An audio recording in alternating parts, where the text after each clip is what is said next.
আসসালামু আলাইকুম ওয়া রাহমাতুল্লাহ।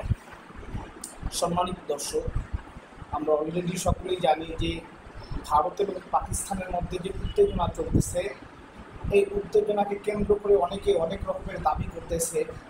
আসলে এর মূল লাভটা কার হচ্ছে, এটাকে বিশ্লেষণ করা হচ্ছে আজকের এই ভিডিও। মূলত লাভ ভারতের। এই যুদ্ধে যদি ভারত হেরে যায় তবুও ভারতের লাভ, আবার এই যুদ্ধে যদি ভারত জিতে যায় তবুও ভারতের লাভ। মানে যদিও কথাটা আচমকজনক হচ্ছে, আসলে বাস্তবতা এটাই। কারণ আপনারা সকলেই জানেন সোশ্যাল মিডিয়ার কল্যাণে যে ভারত শাসনকৃত কাশ্মীর, এই কাশ্মীরের যারা নাগরিক, তারা অলরেডি বিগত দিনে কাশ্মীরকে স্বাধীন রাষ্ট্র হিসেবে দাবি জানিয়েছিল।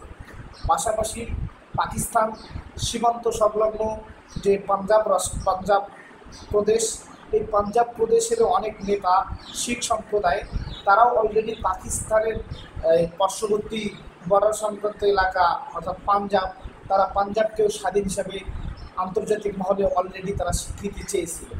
তো এটাকে কেন্দ্র করেই এই ভারতের নরেন্দ্র মোদী এর একটা টেকনিক্যাল চাল চলতেছে, যে চালের মধ্যে তিনি চাচ্ছে যে পাকিস্তানের সঙ্গে যুদ্ধ করে, যেহেতু পাকিস্তানের পার্শ্ববর্তী স্টেট হচ্ছে কাশ্মীর এবং পাঞ্জাব, তারা পাঞ্জাবের মধ্যে হামলা করবে।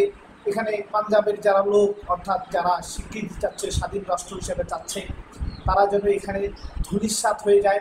পাশাপাশি তারা যদি হামলা করে, আবার কাশ্মীরে যদি হামলা করে, কাশ্মীরও ধূলিসাৎ হবে। এর ফলে দেখা যাবে এই পাঞ্জাব এবং কাশ্মীর যে প্রদেশ, এই প্রদেশগুলো হবে, স্টেটগুলো হয়ে যাবে একটা সময় একজন মুমূর্ষ অবস্থা হয়ে যাবে। ফলে তারা আর কখনো মাথাচাড়া দিয়ে দাঁড়াতে পারবে না। এটাই হচ্ছে মূলত ভারতের একটা টেকনিক।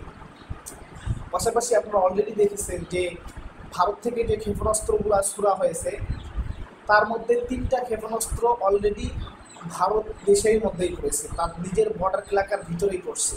এটার থেকে একটু চিন্তা করেন, আপনারা কি মনে হয় যে ভারতের যারা সৈন্য আছে তারা কি বোকা নাকি? তারা এটা মোদির একটা চাল।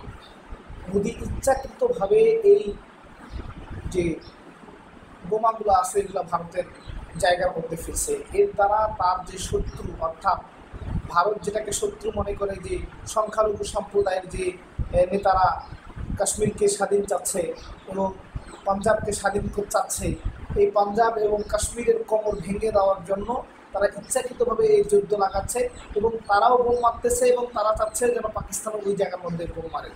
বোম মারতে ওই জায়গাটা যেন একদম ধূলিসাৎ করে দেয়। এটাই হচ্ছে মূলত ভারতের চাওয়া। যাই হোক, এই হচ্ছে বিষয়। এর ফলে দেখা যাচ্ছে যে ভারতেরই লাভ। এই কারণেই বলা হলো যে ভারতের লাভ।